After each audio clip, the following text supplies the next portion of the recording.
The galaxy was quiet that night. Stars burned far away, cold and endless, but silence was broken by a cry for help. A weak, broken signal drifted through the void, carrying the voice of fear. Inside the alien council chamber, the rulers of the dying world listened in terror. Their city was under attack, their armies broken, their skies filled with fire. "We cannot hold them back," said one alien leader, his voice shaking. His long silver skin shimmered under the dim lights.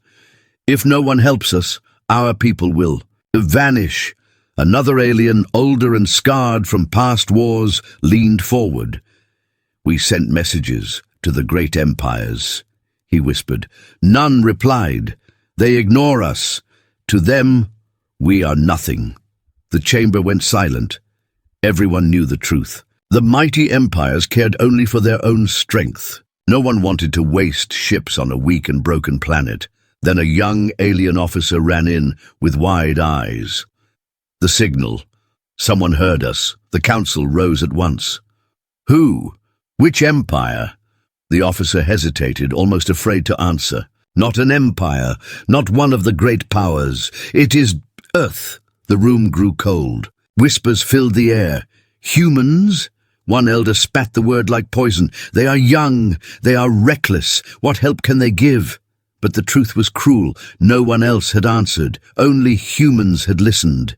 The leader of the council, his voice heavy with despair, spoke. "If we refuse, we die. If we accept, we may still die, but perhaps slower. Send the coordinates. Let the humans come." Far away, on a human warship drifting near Earth's edge, the message was replayed. A cracked alien voice begged, "Help us, or our world will burn." The crew sat in silence. The captain, a tall man with sharp eyes, broke the stillness. "They are desperate," he said softly. "Their own kind left them to die. But we do not turn away." A young soldier frowned. "Sir, why should we risk our ships? This is not our war." The captain's gaze hardened. "It will be. You think enemies stay in one corner of the stars? No. A fire spreads. Today it burns their world. Tomorrow it may burn ours." His words settled in the room like stone. Slowly the crew nodded. Orders were given. Engines roared. For the first time in history, humans would march to war beyond their system. Back on the alien planet, smoke covered the skies. Entire cities trembled as black ships rained fire from above. Children cried in the ruins, and the old prayed for a miracle. In the council chamber, fear ruled every corner. "They are too late," one alien muttered. "No help can reach us now." But then the skies changed. A thunder unlike any other echoed across the atmosphere. Dozens of human ships tore through the clouds, steel monsters glowing with fire. Their arrival was not silent. It was war itself. The aliens rushed to the windows, staring in disbelief. "They came," one whispered. "The humans actually came." At first, hope rose in their hearts. They saw human ships clash with the invaders, guns roaring, missiles streaking through the void. The enemy forces, who once seemed unstoppable, now fell in burning fragments. But the longer the battle raged, the more the aliens noticed something strange. Humans fought with fury that frightened even those they had come to save. Their weapons did not just destroy, they crushed, burned, and shattered everything in their path. Entire enemy fleets vanished in minutes. The skies became storms of fire. In the chamber, the council watched with wide eyes. One elder whispered, "They fight like demons." Another added, "No empire fights like this. They are not just saving us, they are enjoying this." No one replied. Hours later, the humans landed. Heavy ships touched alien soil, shaking the ground. Troops marched out in black armor, carrying weapons the aliens had never seen. The alien leader stepped forward, his voice trembling with both relief and fear. "We thank you. Without you, we would be lost." The human captain removed his helmet. his face cold and unreadable. "You are alive. That is enough for now, but your world is not safe yet. We will need control of your defense systems. If we are to protect you, you must obey our orders." The aliens froze. Their eyes met one another in silent alarm. They had called for help, but what had they invited into their home? The leader forced a weak smile. "Of course. For now we trust you." But deep inside, a seed of dread was planted. The humans had answered the call. They had come when no one else did, but their help felt heavy, like chains slowly wrapping around. The planet. That night, as alien survivors rebuilt their homes under human watch, whispers spread in the ruins. Are they our saviors or our conquerors? No one had the answer. But in the shadows of the smoking cities, human machines kept working. They built not only shelters and defenses, but strange towers that hummed with power. Towers the aliens did not understand, and in the stars above, the human captain spoke quietly to his officers. "This world begged for help. Now it belongs to us." The words never reached the alien council, but one day they would learn the truth. Help from humans always came with a price. The signal they had sent across the void was answered, but the price of that answer was only beginning. The alien city was still burning when the first human boots touched the ground. Smoke rose from broken towers, and the night sky glowed red from the battles above. Survivors peeked from the ruins, staring at the strange figures stepping out of the steel ships. They looked nothing like the aliens. Their bodies were smaller, weaker-looking, wrapped in black armor that shone in the firelight. Strange helmets covered their faces, glowing with red lines. They moved like shadows, quick and sharp, their weapons humming with power. From a shattered building, a young alien child whispered to her mother, "Are they angels?" Her mother pulled her close and whispered back, "I do not know, child. I do not know." At the main landing zone, the alien council gathered to greet the humans. They stood nervously, their tall frames trembling as they faced the newcomers. The human captain stepped forward. His helmet slid back, revealing a stern face, calm but cold. His eyes scanned the aliens like a hunter studying prey. The alien leader bowed slightly, his voice shaking. "We thank you. Without you, we would be dust. You saved us." The captain's lips curved, but it was not a smile. "Your fight is not over. Your world is weak. If you want to survive, you will follow our command." The aliens exchanged uneasy glances. One elder whispered, "They speak as if we are soldiers under them." But the leader forced a nod. "We understand. Please, tell us what you need." The captain's gaze lingered on the ruins. "We need your cities, your resources, and full access to your defenses. We will rebuild this planet in our way." The words fell heavy on the council. They had prayed for saviors. Instead, it sounded like rulers had arrived. Over the next days, humans spread across the planet. They built camps, towering machines, and strange steel walls that rose faster than the aliens believed possible. Everywhere they went, order followed, but also fear. The aliens noticed how humans worked.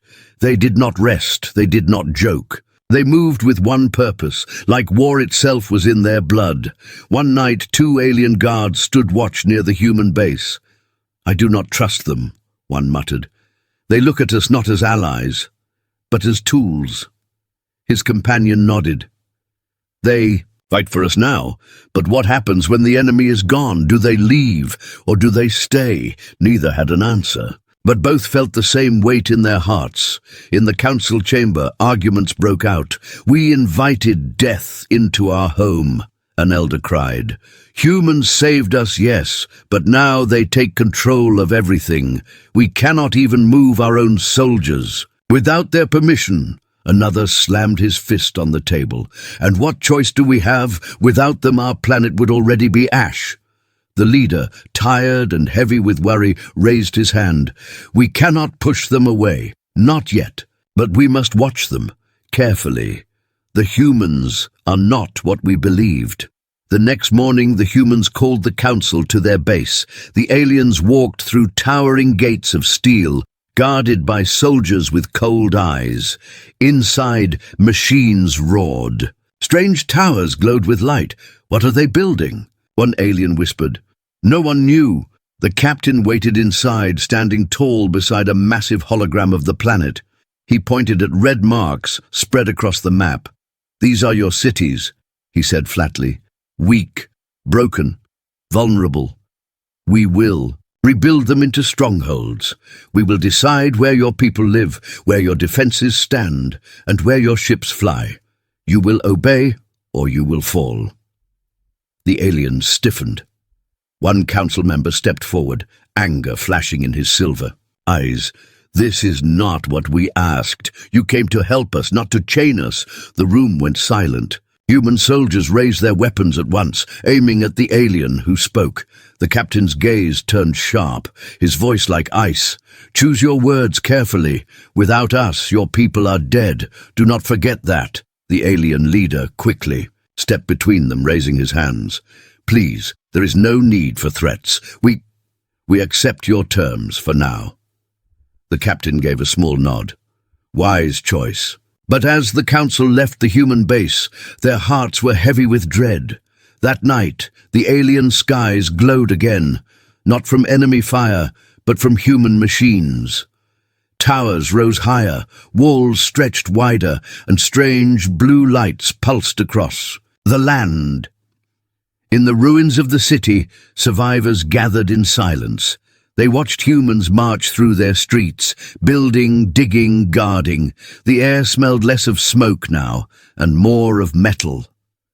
"Mother," the young alien child whispered, again pointing at the glowing towers. "They are helping us, yes?" Her mother looked at the machines with tired eyes. She did not answer at once. Finally she whispered, "I do not know, child. I do not know."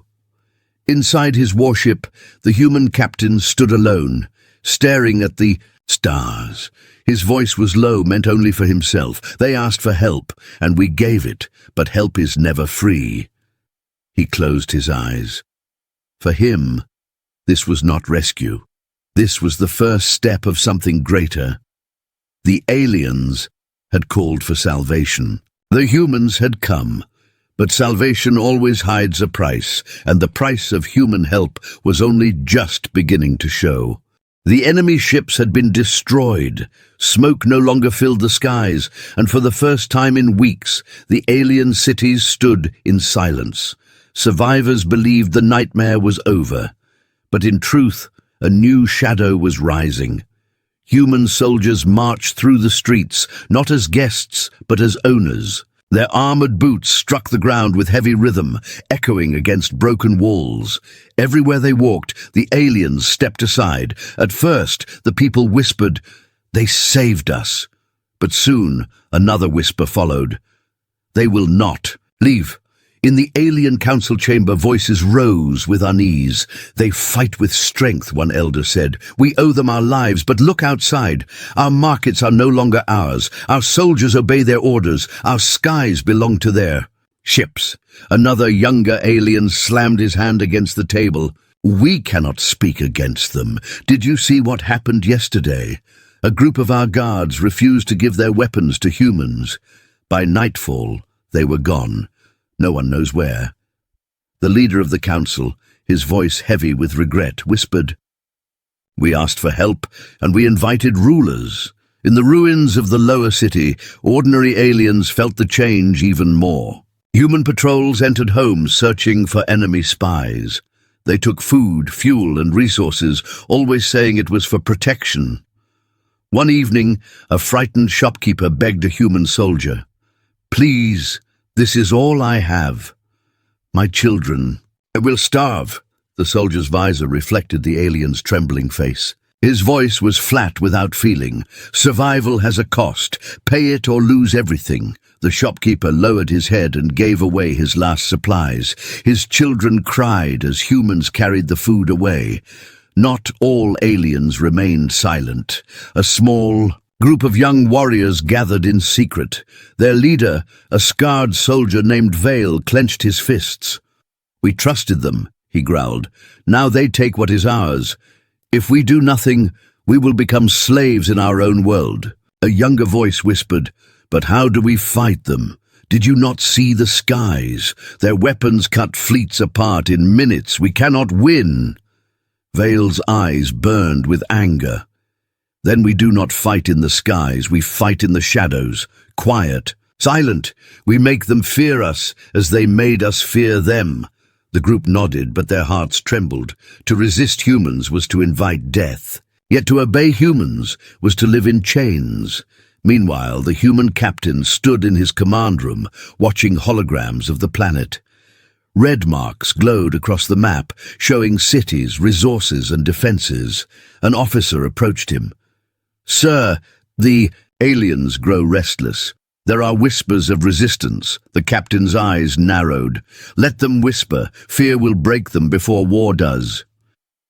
"But, sir," the officer asked quietly, "are we not here to help them?" The captain turned. Slowly, his face was calm, his voice colder than steel. "Help? Yes, we help them. We help them survive, but survival under us. Order under us. The galaxy left them to die, and we answered. That makes this world ours." The officer said nothing more. Days passed. Humans built massive fortresses where alien temples once stood. They replaced alien flags with their own banners of black and silver. Even children began to see humans not as saviors, but as masters. One night, the young alien child who once called humans angels looked at the glowing towers and asked her mother again, "Are they here to protect us?" Her mother held her close, eyes wet with fear. "No, child. They are here to own us." The turning point came suddenly. A small alien village refused to hand over its water supplies. They begged, saying their wells were all they had. Humans gave one warning. When the aliens still refused, human soldiers opened fire. The ground shook. With explosions, homes turned to ash. In 1 hour, the village was gone. Only ruins and silence remained. When the council heard, horror filled the chamber. "They destroyed our own people," one elder cried. "They called it justice," another whispered. "Justice for disobedience." The leader's voice broke with sorrow. "This is no longer help. This is conquest." That night, the secret resistance began its first move. Vale and his small band crept into the shadows near a human supply base. Their hands shook, but their eyes burned with determination. "If we wait longer, we will lose everything," Vale whispered. "Tonight, we strike." They planted small charges near fuel tanks and slipped away unseen.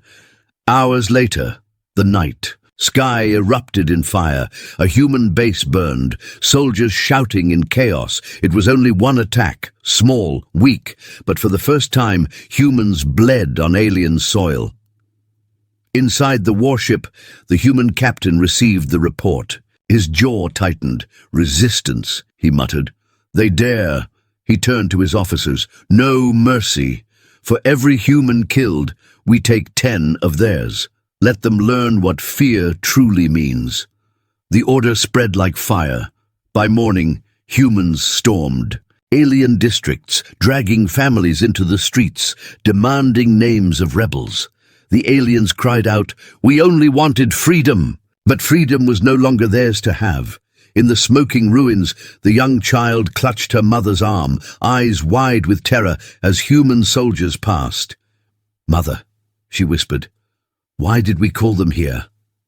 Her mother's voice cracked. "Because we believed in hope, and hope betrayed us. The aliens had called for saviors, the humans had answered, but every step of their help was written in fire, and the fire was spreading fast." The alien council chamber had never been so silent.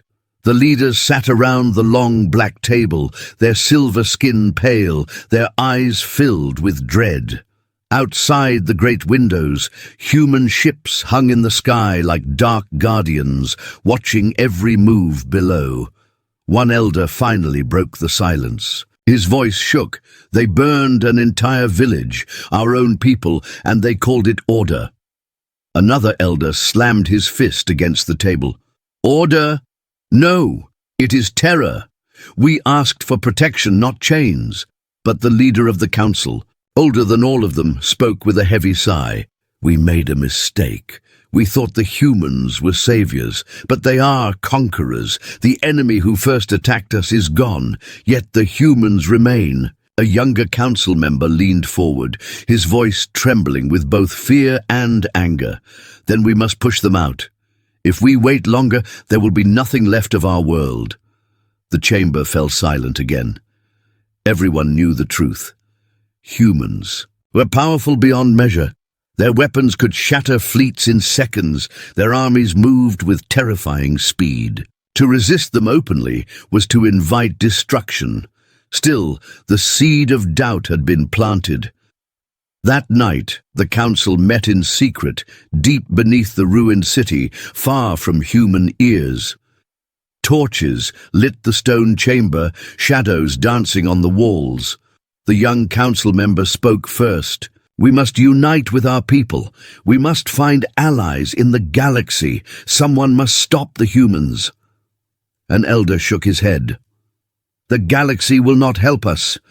Did they not ignore our cries the first time? They will not risk war with Earth now. They fear the humans as much as we do. Another added quietly, perhaps even more. The leader of the council stood, his tall frame shaking with the weight of his words. Then we are alone with demons we invited ourselves. While the council whispered underground, the humans spread above. They built larger bases, stronger towers, and new weapons that hummed with strange energy.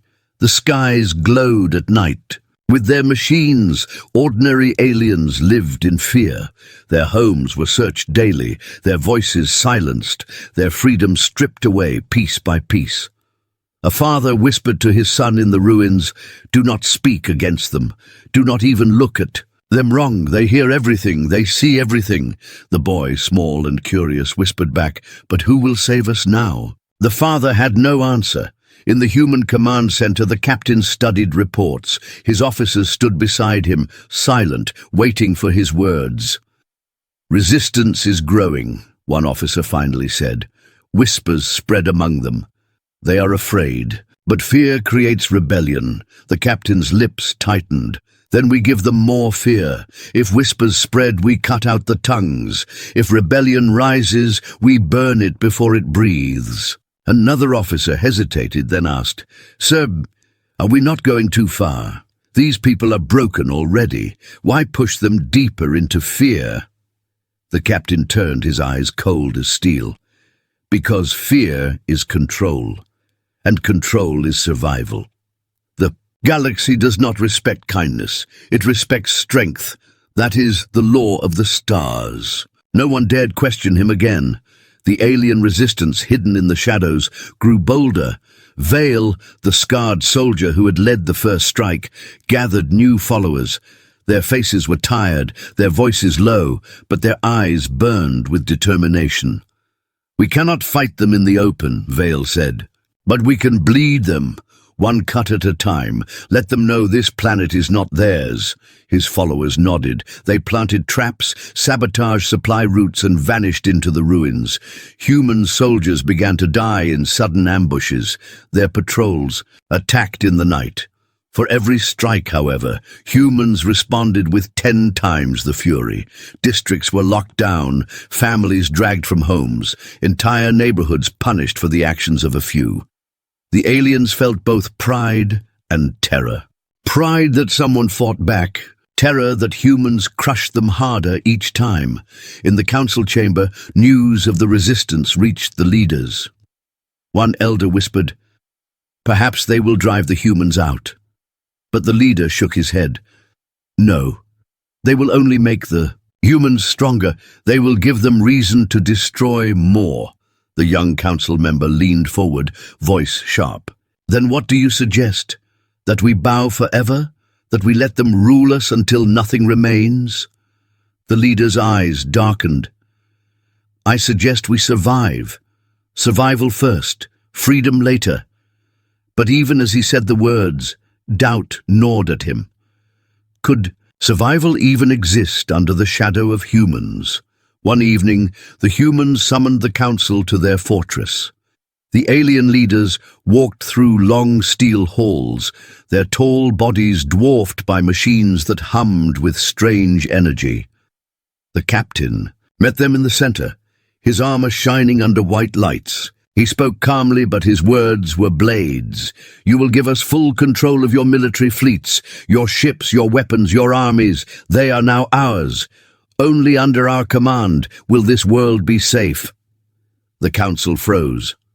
One elder, trembling, whispered, You already took our land, our skies, our freedom, and now you take our last defense? The captain's gaze was cold. Defense is wasted in your hands. You lost your war. You live because of us. Remember that. The young council member stepped forward, anger boiling in his voice. You do not protect us. You enslave us. Human soldiers instantly raised their rifles, aiming at the alien's chest. The council gasped. The captain raised his hand, stopping. His men then leaned close.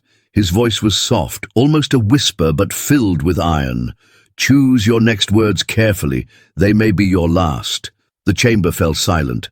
The young council member's voice cracked, but he said nothing more. The captain turned away, already knowing he had won. That night, the alien council gathered in secret again. They will not stop, one elder whispered. Piece by piece, they take everything. Soon even our voices will belong to them. The leader stared at the shadows around him.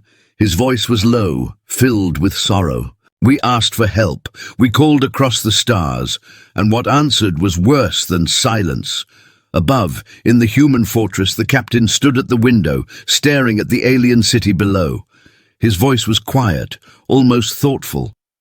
They think, we enslave them, he murmured, but they do not understand. We save them from themselves, and if they hate us for it, so be it. His reflection in the glass looked like a ghost, hard and cold. The aliens whispered in fear. The humans whispered of control. And between them, the planet trembled, caught in a grip that only grew tighter. The enemy that first brought war was gone, but now the true enemy lived inside their walls. The alien council gathered in secret for the third night in a row. The air was heavy, thick with smoke from torches. Their tall forms bent under the weight of fear and anger. They demand more every day, an elder whispered. First our land, then our armies. What will they take tomorrow? Our very lives. The young council member slammed his fist on the table. They already have our lives. We walk in chains, only pretending to be free. Another, older leader shook his head. To fight them openly is death. Have you not seen their power? Their ships blot out the stars. Their weapons split the skies. We cannot win. The younger one leaned forward, his voice burning with fire. Then we are already dead. Better to die fighting than live as slaves. The chamber went silent.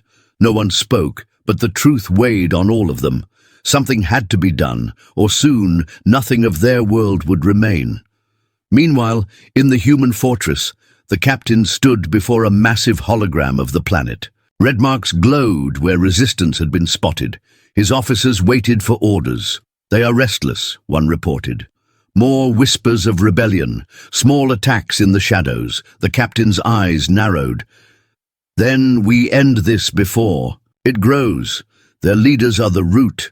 Cut the root, the tree dies. Sir, another officer asked carefully, you mean to strike the council? The captain's voice was calm, cold, final. Yes, tonight. In the council chamber, the leaders continued their desperate debate when the walls shook violently. Explosions ripped through the city above. The ground trembled as if the world itself was breaking. What is happening? One elder cried. Before anyone could answer, the doors burst open. Human soldiers stormed inside, black armor gleaming, rifles raised. The council froze, hearts pounding. The human captain entered last, his helmet off, his sharp eyes scanning the room like a predator. His voice was steady. "You plotted in the dark. You whispered of rebellion. Did you think we would not hear?" The young council member stepped forward, trembling but defiant. "You call this help? You enslave us. You burn our homes. You steal our freedom." The captain's lips curled, but it was not a smile. "Freedom," he said softly. "Freedom is an illusion. Survival is all that matters. And under us, you survive." One elder shouted, "Not like this. We would rather fall than live in your chains." The captain's eyes hardened. "Then fall!" He raised his hand. Soldiers opened fire. The chamber exploded in chaos. Screams, smoke, the sharp crack of human rifles. Aliens fell one by one, their tall frames crashing to the floor. Blood stained the stone. The leader of the council staggered forward, clutching his chest. His voice was weak but filled with sorrow. "We asked for help, and we brought our doom." He collapsed at the captain's feet. When the smoke cleared, silence filled the chamber. Only the captain and his soldiers remained standing. Outside, the city was under siege. Human warships hovered above, firing on districts suspected of hiding rebels. Towers crumbled, flames swallowed streets, and terrified civilians ran through the smoke. In the ruins, Vale and his resistance fighters watched the horror unfold. Rage burned in his chest. "They have declared war on us all," he growled. "Now there is no hiding, no waiting. It is us or them." His followers trembled, but their eyes were hard. They knew the truth. There was no turning back. Inside his fortress, the human captain stood at the great window, watching the city burn. His officer approached quietly. "Sir, the council is gone. Their command is broken. The planet is ours." The captain's jaw tightened. His voice was calm, but his words carried the weight of iron. "No," he said, "the planet was ours the moment they called us. Tonight only proves it." The officer hesitated. "And the people? They will rise against us." The captain's eyes were cold as the stars. "Then we crush them until rising is no longer in their nature." In the streets, the people wept for their leaders, for their freedom, for the hope they had lost. Mothers clutched their children, fathers stared with empty eyes, and whispers filled the ruins. Why did we call them? Why did we believe in them? They were never saviors. They were always conquerors. Far away in the hidden tunnels beneath the mountains, the resistance prepared for their next move. Vale looked at the small group around him, fighters, refugees, even frightened children who refused to bow. "They think this world belongs to them," he said, his voice steady, his eyes burning. "But we will remind them. It is ours, and we will never stop fighting." The group raised their weapons, small and weak compared to human power. Yet in their hearts, a fire burned stronger than fear. Above the planet, human ships hovered like silent predators, their guns still glowing from the slaughter. The captain stood on the command deck, staring at the stars. His voice was low, almost a whisper. "The galaxy watches. They see us not as helpers, but as rulers. Let them fear us, for fear is the only truth in war." The galaxy had turned its eyes away when the aliens first cried for help. Now it watched in silence as humans turned saviors into conquerors, protectors into tyrants. The breaking point had come, and the war was no longer about survival. It was about control. The night was silent after the massacre. Smoke drifted across the ruined city, covering the broken towers like a shroud. Fires burned in the distance, and the cries of survivors echoed through the streets. In the hidden tunnels, Vale stood before his people. His body shook with exhaustion, but his voice carried strength. "They killed our leaders," he said. "They think our hope is gone. But hope is not in buildings. It is not in councils. It is in us. A woman stepped forward holding her child close. Her eyes were full of fear. How can we fight them? Their weapons tear down stone. Their ships cover the skies. We are dust before them. Vale looked at her and spoke with quiet fire. Because they are not gods. They bleed. And if they bleed, they can fall. High above the planet, in the command deck of the human flagship. The captain watched reports stream in. His officers stood waiting, but none dared to speak first. At last, one found his courage. "Sir, the resistance survives. They hide in the mountains. If we do not crush them soon, their fire may spread." The captain did not look away from the stars. His hands rested behind his back, his face calm. "Let them gather. Let them believe they are safe. Then we strike. And when we strike, we make an example so terrible, no world will ever dare resist us again." Another officer shifted uneasily. "Sir, some of our allies question this war. They ask why we destroy those who once called us friends." The captain turned slowly, his eyes sharp as blades. "Because friendship is weakness, and weakness is death. Do you think the galaxy would spare us if we were weak? No. They would tear us apart. Fear is the only shield humanity has. If they will not respect us, they will fear us." His words silenced the room. Days passed. The mountains became the last hope of the alien people. In dark caves, fighters trained with stolen weapons. Children whispered about revenge. The wounded were cared for, the dead buried in silence. One night, a scout rushed into the chamber where Vale and the others planned their next move. His face was pale, his breath ragged. "They are coming," he gasped. "Not just soldiers, they're dreadnoughts. All of them." The room went cold. The people exchanged terrified looks. Vale's fists tightened. "Then this is the end," he said. "Either we stand and fight, or we vanish from history." The sky burned the next morning. Human ships filled the heavens, their engines roaring like thunder. Missiles rained down on the mountains, shaking the earth. In the command deck, the captain watched as fire consumed the ridges. His voice was steady as stone.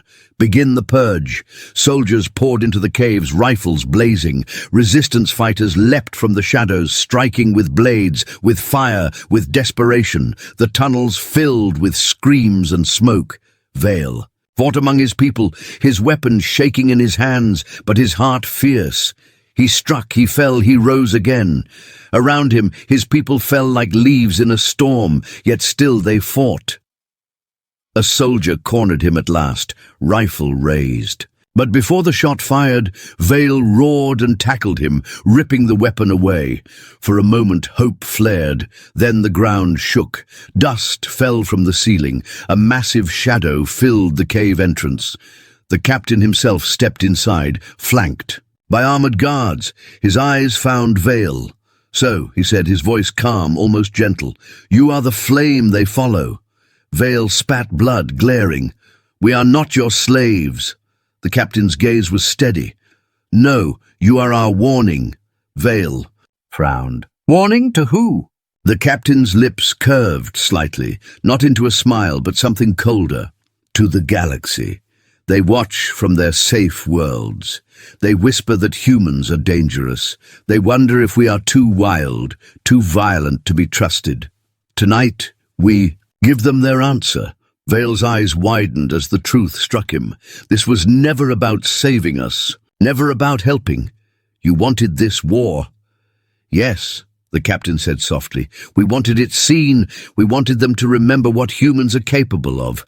We wanted them to fear us more than they fear extinction." Vale's voice broke with rage. "You are monsters." The captain shook his head slowly. "No, we are survivors, and survival in this galaxy belongs only to monsters." He raised his hand. His soldiers fired. Vale's body fell among the ruins of his people. Above, the ships unleashed their final strike. The mountains shattered, fire consuming all that lived within.